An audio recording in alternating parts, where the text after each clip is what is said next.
Le schéma tactique est en place, la stratégie a été analysée et est prête à se déployer. Jeff est sur le terrain comme titulaire, nous sommes prêts. Bienvenue dans le podcast Bleu, Blanc, Noir.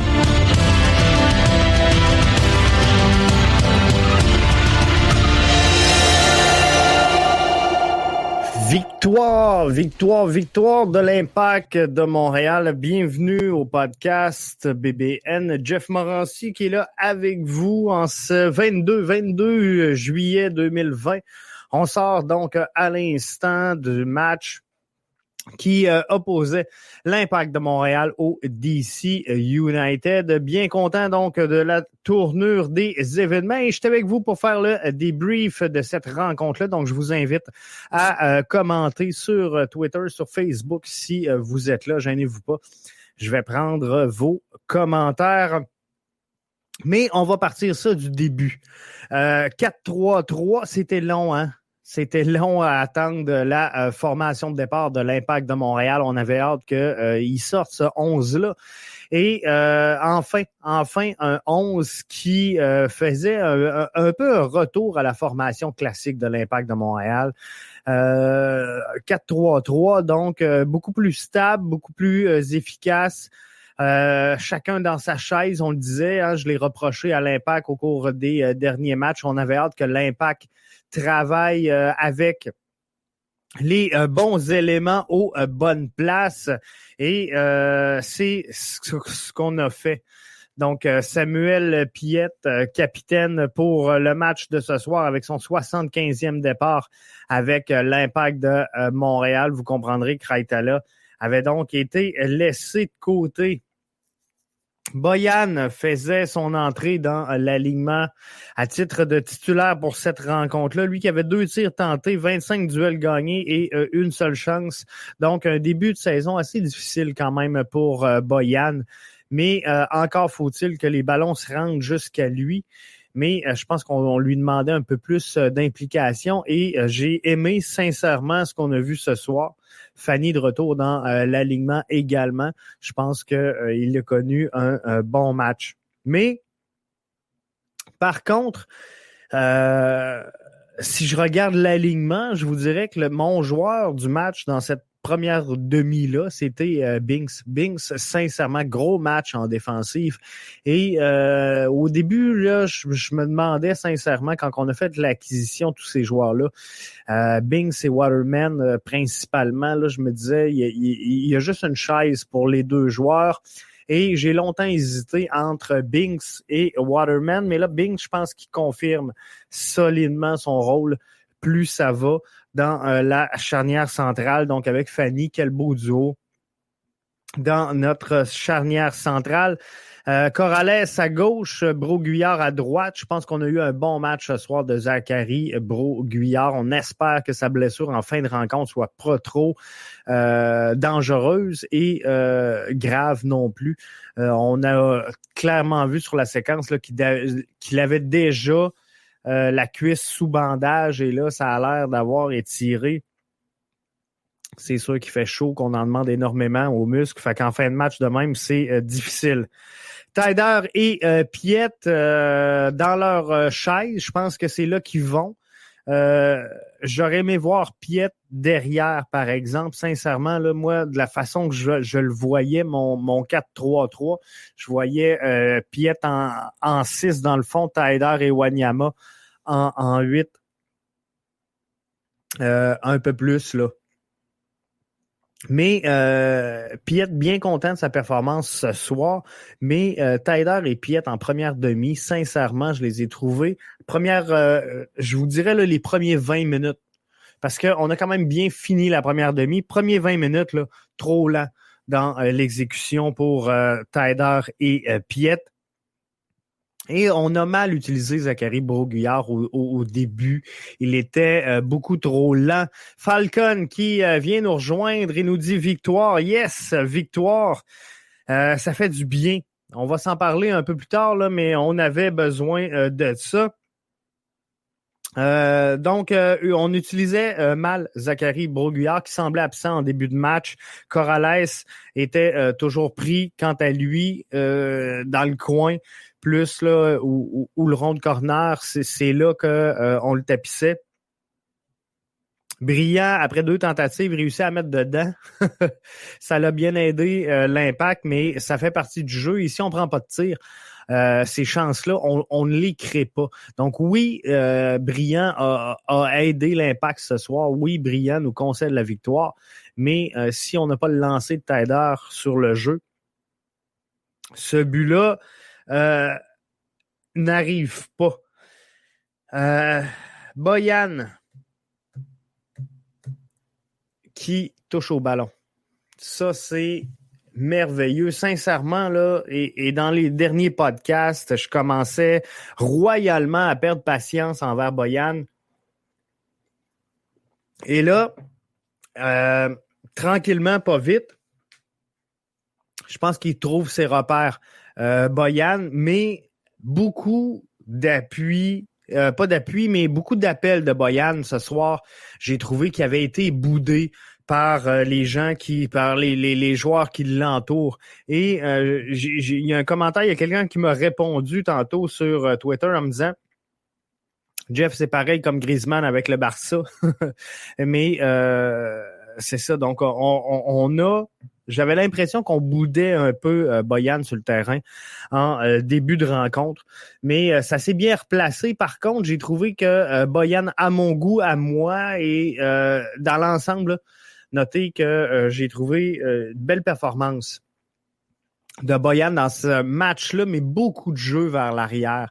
Encore une fois, on sait que Samuel Piette, on lui reproche souvent de jouer beaucoup par l'arrière, mais Boyan, donc, a touché au ballon. Fait que ça, c'est le positif, mais a joué lui aussi beaucoup en retrait. 35e minute de jeu. Felipe qui se prend un jaune. Et sincèrement, je pense que c'est un rouge. Et clairement, avoir les discussions qu'on a eues sur Twitter, je suis pas tout seul. Je suis pas tout seul à percevoir un rouge sur l'action. Mais la question que je me demande, puis là, si vous êtes là, puis que vous pouvez me répondre, si le match se déroule au Stade Saputo, au lieu d'être dans la bulle à Orlando. Et des fois, on parle souvent de l'importance du 12e joueur. Mais on est au Stade Saputo et suite à l'action, les Ultras se mettent de la partie, les 16-42 se mettent de la partie et on réclame la VAR dans le Stade Saputo. Est-ce qu'on gagne? Est-ce qu'on force l'arbitre à aller à la VAR et changer finalement ce jaune-là en rouge? Si vous êtes là, venez me répondre, je veux vos commentaires là-dessus. Est-ce que le public aurait pu faire changer cette décision-là en mettant de la pression sur l'arbitrage en place ce soir pour essayer de les convaincre d'aller à la VAR? Mais Tino, tu vois, il nous dit oui. Donc, moi, je pense sincèrement, là, c'est là l'avantage. Je comprends. Là, je me suis installé rapidement. Je m'excuse. Je vais juste me réorganiser parce que pas très à l'aise. Excellent. Ça va mieux de même. Donc,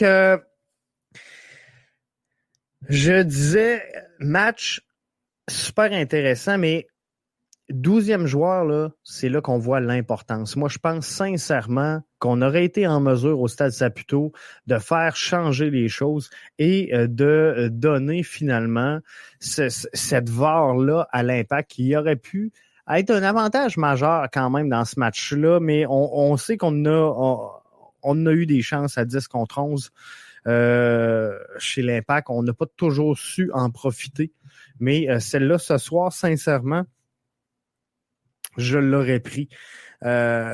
Mais, by the way, première période se termine, première demi se termine.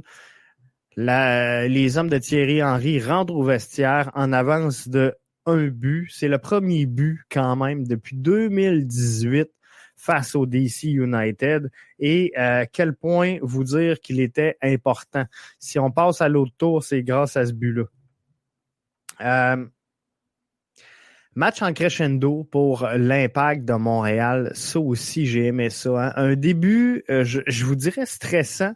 J'ai trouvé que le bloc était très, très bas du côté de l'Impact et on a subi pendant les 10, 15, presque les 20 premières minutes, mais pour après vraiment s'installer et contrôler. On a senti en fin de première demi l'Impact de Montréal calme et constructif. Ils ont possédé le ballon et ça, sincèrement, faut pas l'oublier. Faut pas l'oublier, mais faut pas non plus que cette possession-là devienne stérile. Faut que cette possession-là, on soit en mesure de construire quelque chose. Donc oui, la possession, oui, on a vu des belles choses, oui, on a vu du jeu en crescendo, mais il faut également prendre des lancers. Faut pas oublier de tirer à la fin des matchs, mais j'ai trouvé ça super important. Je vous ai demandé à chaud vos réactions. Je vais revenir un petit peu plus tard. Il y en a beaucoup. J'ai beaucoup de réactions qui rentrent.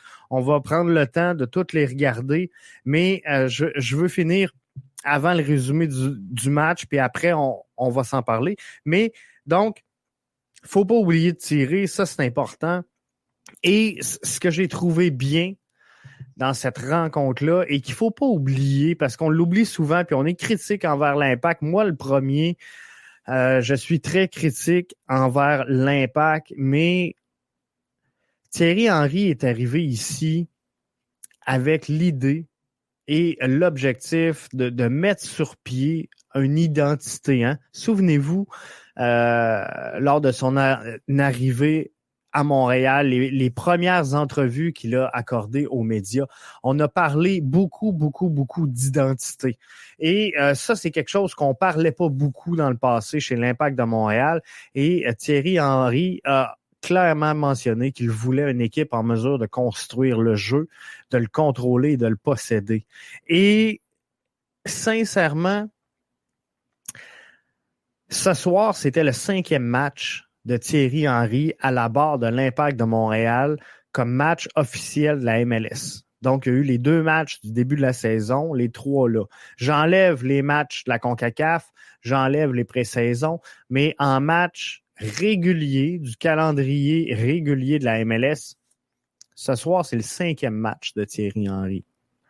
Et ce soir, je suis obligé de vous dire que quand j'analyse le match, on n'a pas tant joué sur les contres ce soir. On a réussi à créer des occasions par la possession, le contrôle et la construction. Et là-dessus, malgré toutes les remarques que je peux faire à Thierry Henry et toutes les fois où je peux me choquer après parce que il me présente, il vous présente, il nous présente des 11 qui font pas d'allure, je pense que sincèrement, ce soir, chapeau, j'ai vu des belles choses et ça regarde bien pour le futur. Donc ça, c'est important. Et Thierry Henry, quand il parlait de construire, quand il parlait d'identité, quand il parlait de vision, c'était clair que c'était pas à court terme. Donc c'était clair que c'était pas après 3-4 matchs qu'on allait le voir. Et j'en parlais cette semaine dans le podcast avec Rémi, un petit peu plus tôt cette semaine. Faut se donner le temps de construire. Faut donner le temps pas à Rémi Garde, mais à Thierry Henry, de s'installer et de vraiment prendre le lead sur son équipe. Donc, 5e match d'expérience pour Thierry Henry. Deuxième demi, début très brouillon. Diop qui sauve les meubles à 2 reprises plutôt qu'une, souvenez-vous, en deuxième demi. Et c'est ça, le match contre Toronto, on était tous frustrés de la tournure du match, on était tous déçus. Et moi, je vous disais, tu sais, Diop a pas volé le match. Et Diop nous a toujours habitués. Essayez de penser aux matchs que vous avez vus, que ce soit en CONCACAF, que ce soit en MLS. Les matchs de Diop cette année, il a toujours fait 1 ou 2 grosses arrêts. Ben oui, il y a bien de la moutarde, bien de la sauce, mais a toujours fait 1 ou 2 arrêts qui saisit tout le monde et garde l'impact, focus et dans le match. Ces arrêts-là, il ne les a pas fait contre le TFC. Et je dis pas que Clément Diop a mal fait contre le TFC, c'est pas ça. Ce que je dis, c'est que il a pas fait l'arrêt qui a fait la différence et qui a sauvé un but. Et si on sauve un but contre TFC, il y a égalité. Si on en sauve 2, ben on gagne. Comprenez-vous? Donc, mais c'est sûr que la réalité sur le terrain, là, je comprends que ça change la donne complètement de la game, mais contre TFC, n'a pas fait l'arrêt qui a volé le match ce soir. Il a fait 2 arrêts avec un peu de sauce, mais il a sauvé les meubles à 2 reprises. Ça, c'est bien. Maxi qui pogne le poteau à la 67e minute du match. Ça aurait été beau. Ça aurait été beau qu'il y ait à mettre dedans, mais match plutôt modeste. Je vais le dire comme ça pour être poli pour Maxi Urruti. 70e minute de jeu. Clairement, la fatigue embarquait dans les jambes et je pense qu'on a trop tardé à faire des changements. J'aurais aimé ça voir les 5 boys. Thierry Henry utiliser ses 5 changements. Jackson qui embarque à 90e minute de jeu. Tu sais, le gars, on veut que Jackson gagne ses minutes, je comprends. On veut qu'il donne tout ce qu'il a, je comprends quand il embarque, mais on s'entend que quand tu rentres en jambes à la 90e minute de jeu et qu'il te reste que le temps ajouté, que tu sais qu'il ne jouera pas tant parce qu'on va faker blessure, on va prendre le temps sur les relances, on va protéger l'avance, puis c'est ce qu'il faut faire, c'est le choix intelligent chez l'Impact. Mais tu sais, ce soir, on ne pouvait pas demander à Anthony Jackson-Hamel de gagner ses minutes et de prouver qu'il faisait la différence sur le terrain. Tu le rentres 90e, clairement, les joueurs sont plus en jambes, sont fatigués, sont brûlés. Saphir Taider, bon match dans l'ensemble, mais les 10 dernières minutes, peut-être trop, clairement.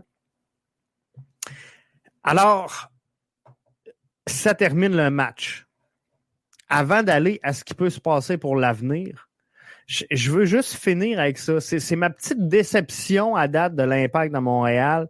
On risque d'aller en 8e de finale. Hein? Ce qu'on espère demain, c'est qu'il n'y ait pas de match nul entre le Red Bull et le Cincinnati. Je dis demain, là, mais au prochain match. J'ai même pas regardé le calendrier avant de vous le lancer. Là. Mais tu sais que pareil, l'Impact peut avancer en 8e de finale avec 2 défaites et 1 victoire, alors que le seul but du match, c'est 1 contre son camp. Je dis ça de même. Moi, c'est pas la façon que j'aime gagner. Mais on va le prendre et on va passer à l'autre tour. Liam qui est là, qui est avec nous. Salut Liam, bien content que tu sois là, que tu sois branché avec nous. Binks vient de voler le spot à Raitala. Et je continue, 19 ans, le kid. Sincèrement, je suis de ceux qui doutaient de la nomination de Raitala à titre de capitaine. OK? Puis je suis pas dans le vestiaire, puis peut-être que le gars, il est super bon dans le vestiaire, il est peut-être bien bon avec les autres boys, mais sincèrement, moi, sur le terrain, j'avais jamais identifié à venir jusqu'à là, Raitala, comme étant un leader, un meneur de son environnement sur le terrain. J'avais jamais senti ça et on l'avait vu. Il y avait eu des minutes en masse, Raitala, et souvent, un joueur qui pourrait être capitaine, on va le voir parler, hein? On va le voir diriger, on va le voir donner des conseils aux jeunes, on va voir, tu sais, placer son bloc, placer, c'est ça le leadership. Et pour moi, elle se transpire sur le terrain. Souvent, je vois Fanny, tu sais, parler aux plus jeunes. Je vois Samuel Piette très bien le faire, tu sais, avec les autres, parler avec l'arbitre, parler. Bref, on sent ça. Chez Raitala, je ne l'avais pas senti. Et si on parle de performance, moi, tu sais, Raitala a eu une bonne blessure, on ne se le cachera pas, là. Et clairement, ça va y faire mal. Ça va y faire mal parce que là, on est en train de remplacer Raitala présentement dans l'effectif de par le fait qu'il revient de blessure et il n'est pas calibre MLS pour l'instant. Il n'est pas game shape. Ça se sent, ça se ressent dans ses performances qu'il livre sur le terrain. Et ce soir, je regarde l'alignement et moi, je pense que le 4-3-3 ou le 4-2-3-1 sont les deux formations que l'Impact peut emprunter. Donc, 4-2-3-1, 4-3-3, moi, je suis bien à l'aise avec cette position-là, avec ce schéma-là. Et donc, schéma à 4 défenseurs. Peu importe ce qui advient en avant, c'est un schéma à 4 défenseurs. Et je pense que Brault-Guillard à droite, c'est réglé. Corrales à gauche, pour l'instant, c'est réglé. Je dis bien pour l'instant et je vous explique mon point. Binks, clairement, Liam, je suis avec toi là-dessus. Il a confirmé sa place dans la charnière centrale. On ne peut pas faire autrement. Et Rod Fanny confirme également son poste dans la charnière centrale. Il n'y a pas de place. Il n'y a pas de place pour Raitala, malheureusement. Et moi, je garderais sincèrement Waterman en super sub pour ma formation défensive. Et Corrales, je regarde et je suis toujours prudent avec les annonces de signature de l'Impact parce que trop souvent, je me suis fait à avoir des attentes grosses comme ça et une livraison comme ça. Mais je pense que le nouveau qu'on vient de signer chez l'Impact de Montréal devrait faire le travail à la place de Corrales sur le couloir gauche. Puis je dis pas que Corrales est mauvais, mais connaissez-vous la loi de Pareto? Tu sais, moi, à la base, je suis en business et en business, tu essaies toujours de trouver des astuces pour t'améliorer d'année en année. Hein. Et la loi de Pareto là, fait en sorte qu'il y a toujours un 80-20. Il y a tout le temps, peu importe quand tu calcules quelque chose, 20% de tes efforts vont te donner 80% de ton résultat. 20% de tes employés vont te livrer 80% de ta productivité. Donc, c'est ça.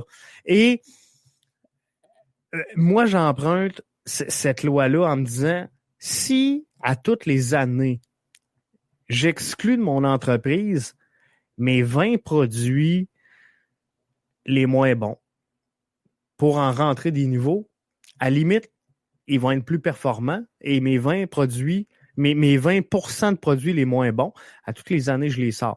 Là, je rentre des nouveaux et je reprends l'année d'après les 20% qui sont devenus en bas. Donc, j'améliore constamment mes résultats, comprenez-vous? Et c'est la même chose. Si on le veut au niveau des employés, si je prends 100% de mes employés, que là-dessus, à chaque année, j'en prends 2 qui sont moins bons et je les remplace par 20%, je parle. Donc, 20% de mes employés les moins bons que je me départis et je rentre des employés qui sont plus performants. Donc, c'est un peu ça qu'il faut faire. Et Corrales, je dis pas qu'il fait pas le travail, mais si on veut s'améliorer, on rentre du nouveau stock, on prend le 20% le moins bon, on le tasse. Donc, si Corrales est moins bon que ce qu'on nous annonce, parce que là, c'est un gars qui va centrer, c'est un gars qui va être en mesure de prendre... c'est une merveille ce qui arrive chez l'Impact de Montréal. Je vais attendre, comme je vous dis, parce qu'on est habitué d'avoir une attente là avec une livraison là. Donc, on va regarder entre les deux qu'est-ce qui va se passer, le développement qu'on va en faire. Mais je suis bien confiant de Kiza qui s'en vient avec l'Impact de Montréal et je pense que Corrales sera éventuellement tassé, mais peu importe, moi je pense que effectivement c'est terminé pour Raitala ou en tout cas ça va être difficile de réintégrer la titularisation dans son cas. Liam, penses-tu que c'est terminé pour Chouanière, direction CPL? On peut me dire... Non, je pense pas que ça se fasse. Mathieu Chouanière, je pense qu'effectivement, malheureusement, direction CPL. Je pense qu'on n'a pas le choix dans son cas ou encore de l'offrir à un club MLS qui pourrait en avoir de besoin. Et sincèrement, je pense pas que Mathieu Choinière fasse partie des joueurs qui puissent vraiment nous faire mal ou nous faire mal paraître si on l'échange. C'est souvent... On dit, bon, on va pas le laisser faire un transfert en MLS pour qu'après, il vienne nous hanter. Je pense pas que Mathieu Choinière, malheureusement, heureusement pour l'Impact, soit en mesure de venir hanter son ancien club. Mais je pense qu'effectivement, pas juste pour l'Impact, pour Mathieu Choinière également, il y a pas de plaisir, là, il n'y a pas de bonheur à réchauffer le banc comme ça, jamais voir d'alignement. Et l'Impact n'a pas de club 2. S'il y aurait un Impact 2, on pourrait sauver Mathieu Choinière. Et Mathieu Choinière, c'est dommage dans son cas, parce que je pense que le fait qu'on n'ait pas de réserve, on a brûlé Mathieu Choinière. Et il y a des gars comme Choinière, comme Salazar, qu'on aurait peut-être pu former davantage, encadrer davantage en ayant un deuxième club, ce qu'on n'a pas présentement. Donc, c'est sûr que ça coûte des minutes et éventuellement, un jeune comme Mathieu Choinière, quand ça te coûte des minutes, et que tu réchauffes le banc et que tu vois pas le terrain et que tu joues, tu sais, puis je peux mettre Jackson Hamel dans le même panier, Liam. Tu peux pas développer un joueur sur le banc. Puis t'auras beau dire que c'est à l'entraînement que tu gagnes tes minutes. Non, il faut qu'ils prennent de l'expérience de match et clairement, tu sais, je regarde là. On va se dire les vraies affaires. Là. Anthony Jackson-Hamel, avec 5 minutes dans le temps ajouté à soir, c'est pas là qu'il va améliorer ses performances. C'est pas là qu'il va devenir un meilleur joueur. C'est pas là qu'il va s'améliorer. Mais si on a la chance d'aller le faire courir pendant 90 minutes, 3-4 fois dans un club 2, moi, je pense que, sincèrement, c'est ce qu'il faut. Mais en parlant d'un deuxième club, pourquoi pas acheter un club CPL? Ça pourrait être bon. Ça pourrait être très bon, Liam. En effet, malheureusement, de par sa structure, la CPL a refusé que dans sa structure, il y ait un lien direct avec des clubs de la MLS. Donc, clairement, la CPL veut pas devenir une ligue de clubs-écoles. Et a décidé qu'il n'y aurait pas de lien entre la CPL et la MLS. Donc, on peut prêter des joueurs en CPL. Par contre, on ne peut pas avoir... formation de la MLS ne peut pas avoir un club en CPL, mais ça aurait été une option intelligente et logique. Par exemple, ça, c'est clair. Binks, excellent. Je commence à prendre vos commentaires sur Twitter. Vous pouvez faire comme Liam, comme Tino, comme Falcon et venir nous rejoindre là, dans les commentaires que vous faites. Autant sur Twitter, il y en a qui sont sur Twitter, il y en a qui sont sur Facebook Live présentement. Je vous salue, toute la gang. Mais si je regarde donc vos commentaires, je vous avais demandé à chaud quels sont... À chaud, quels sont vos commentaires et vos réactions. Donc, je prends le temps de les lire. Alberto, que je prends le temps de saluer. Point positif. Binks, Diop, Wanyama. Clairement, je te rejoins. Des points positifs. Mais je mettrais Boyan, moi. Sincèrement, Boyan, dans les derniers matchs, Alberto, j'ai eu l'impression qu'on le voyait pas sur le terrain. Ce soir, Boyan a touché énormément de ballons, a eu du contrôle, doit s'adapter puis doit se trouver des meilleurs repères et doit être porté beaucoup plus vers l'avant dans cette transition-là parce que c'est son rôle de fabricant de jeu, d'amener cette transition-là. Mais je l'ai trouvé beaucoup vers l'arrière. Donc là-dessus, je te rejoins. C'est peut-être un moins pour Boyan à ce niveau-là. Mais le point positif dans le cas de Boyan, c'est que ce soir, on l'a vu. Lui qui avait un rôle plutôt effacé dans les derniers matchs. Négatif, Corrales, Urruti et Boyan. Donc, moi, Corrales, je l'ai pas trouvé mauvais. Début de match, je le trouvais beaucoup trop haut. Mais sais, il faut que les ballons se rendent. Puis je pense que la communication entre Corrales et Taider, elle passe pas bien. Des fois, là, j'ai identifié des séquences où il y aurait pu avoir des beaux overlaps, il y aurait pu avoir quelque chose de bien entre les deux, des give and go. On l'a pas vu, on l'a pas eu. Fait que ça aurait été le fun. Bravo à Thierry Henry qui s'est rendu compte que son équipe est organisée avec est plus organisée avec un autre schéma. Le 4-3-3 et le 4-4-2 ont fonctionné à quelques fois. Donc 4-3-3 ce soir, bien à l'aise avec ça. Comme je disais, Alberto tantôt, mon point de vue à moi, l'Impact, 2 schémas, 4-3-3, 4-2-3-1, c'est les 2 formats sur lesquels ils sont placés. Docteur Foot nous dit, ça va mieux quand Henry ne fait pas d'expérience et que l'adversaire nous aide. Clairement, effectivement, je pense qu'on était tous réconfortés quand on a vu le line-up qu'on attendait tous, qu'on avait hâte de voir, mais dès qu'il est arrivé, on était contents et quand l'adversaire nous aide, effectivement, Brillant ce soir qui donne un bon coup de main à l'Impact. Et comme je disais tantôt, ça se peut qu'on se rende en 8e de finale, gang, avec 2 défaites et un but contre son camp. C'est ça l'histoire de l'Impact et le parcours de l'Impact à venir jusqu'à maintenant. Piet rebondit de belle façon. Ça, c'est le commentaire de Charles-Éric Martineau. Charles, Piet rebondit de belle façon, effectivement, mais je refuse d'en vouloir à Piet qui, à mon humble avis, n'était pas utilisé dans la bonne chaise. Piet est agile et confortable quand il est dans sa chaise. Et ce soir encore, moi, je le vois. Piet, c'est un 6.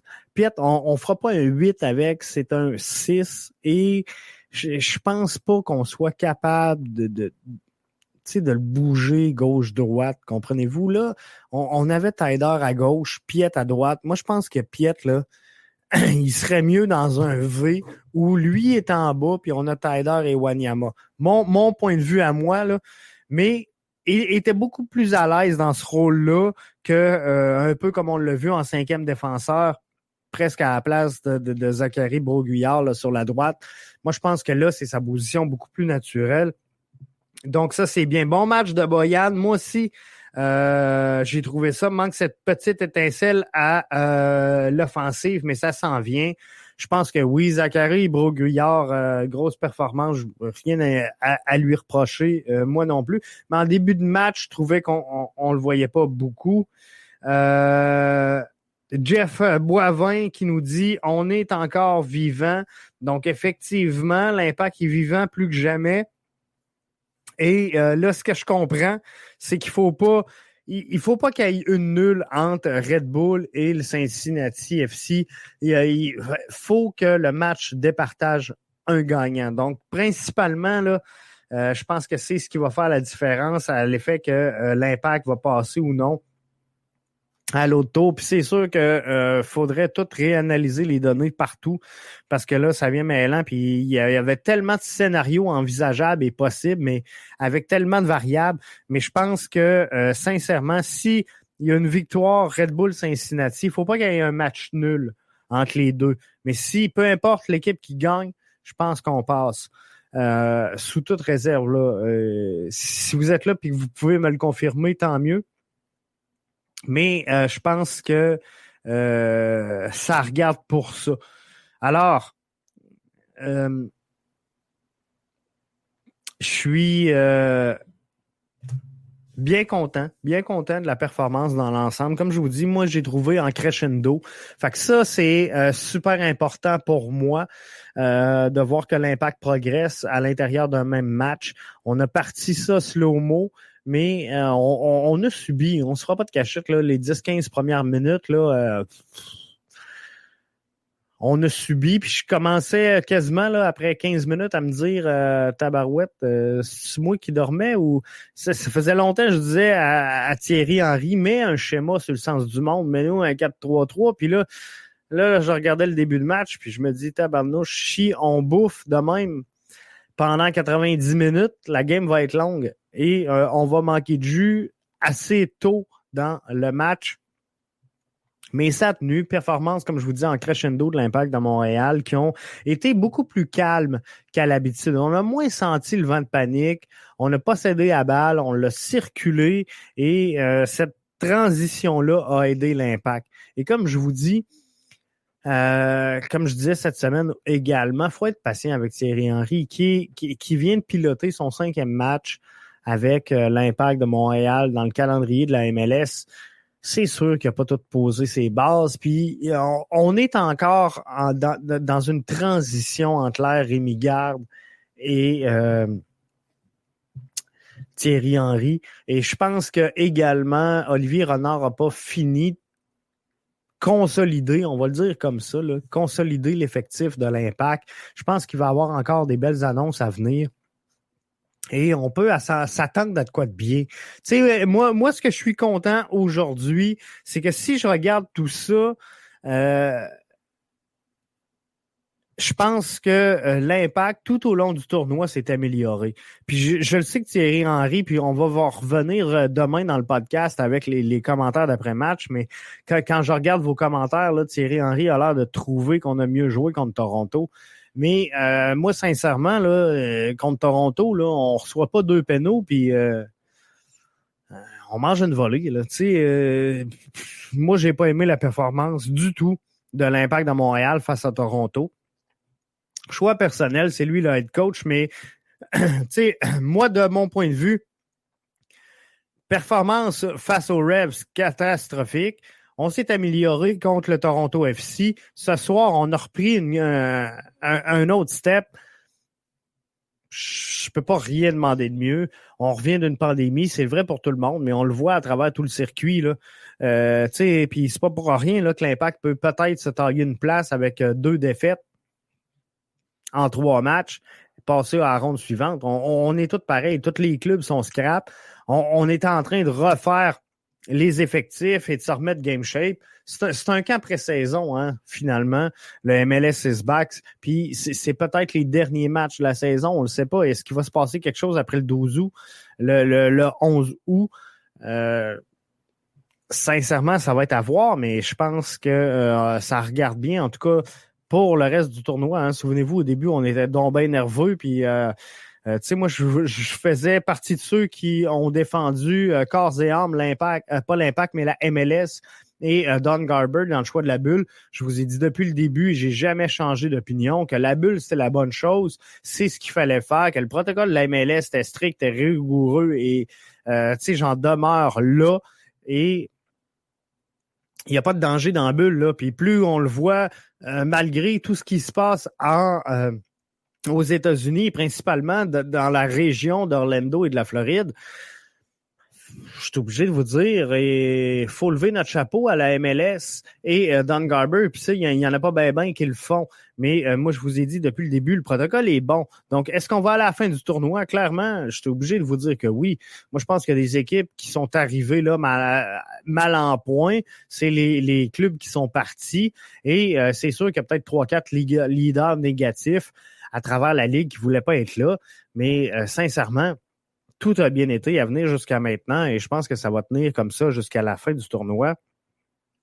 Mais dernier point en terminant, le terrain rendu en finale, là, il va être dégueulasse. Avez-vous vu, hein, avec le drone, là, on le voit bien, ou les places zoomées sur les gardiens de but, là.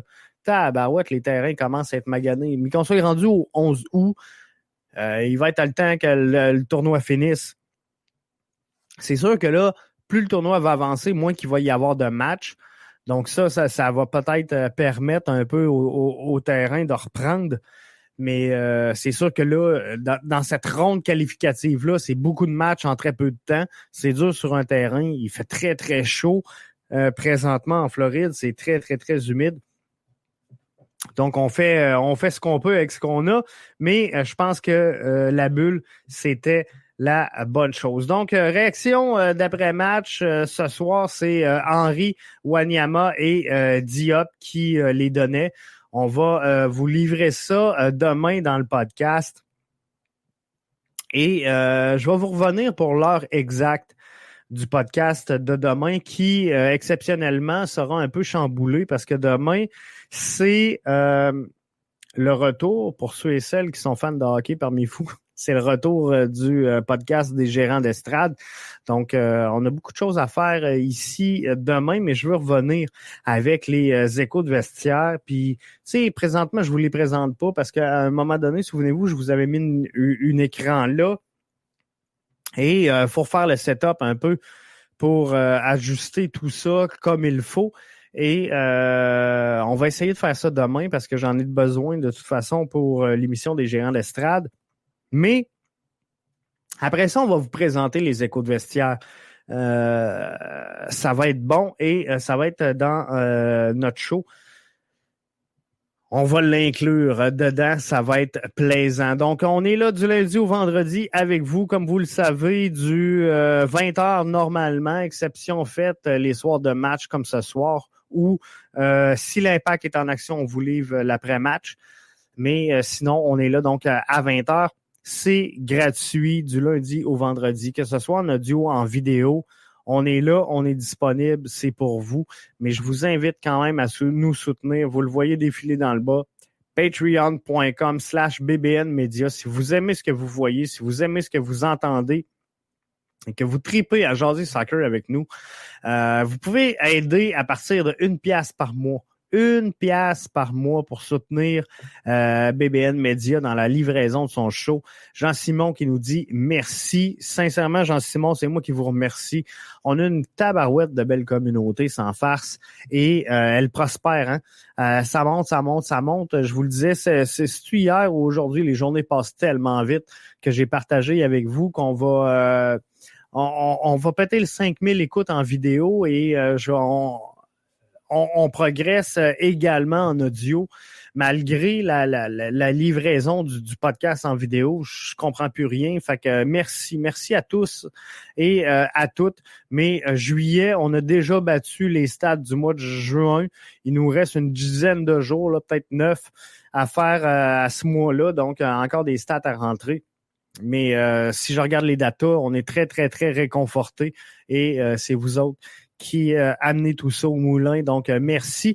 Mais comme je vous dis, vous pouvez soutenir patreon.com/BBNmedia pour avoir du contenu exclusif, entre autres, pour avoir des questions. Dès que ça va décoller, puis pour l'instant, là, on ne met pas encore l'emphase trop là-dessus, mais dès que ça va décoller, là, il va y avoir des privilèges, des questions exclusives, des Q&A avec nos Patreons.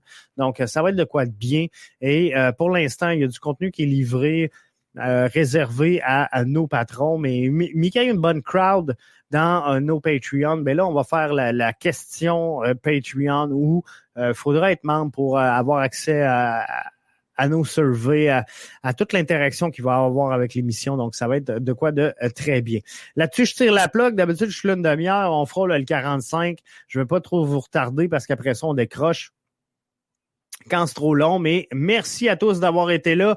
Belle victoire du bleu, blanc, noir ce soir. On espère une victoire soit du Red Bull, soit du Cincinnati, mais on veut pas de match nul dans cette rencontre-là. C'est ce que je crois qui serait la meilleure chose pour l'Impact de Montréal. Donc, 5e match d'Henry à la barre du bleu, blanc, noir. 75e match, titularisation de Samuel Piette à titre de capitaine ce soir, mais son 75e départ avec l'Impact. L'Impact qui marque son premier but depuis 2018 face à DC United. Fait que c'était quand même un grand soir ce soir pour l'Impact. Retour de la formation classique 4-3-3, ça j'aime ça. Le bon monde à la bonne place, il n'y a rien de plus efficient que ça. Et c'est comme ça qu'on va connaître du succès chez l'Impact de Montréal. Merci d'avoir été des nôtres. À demain.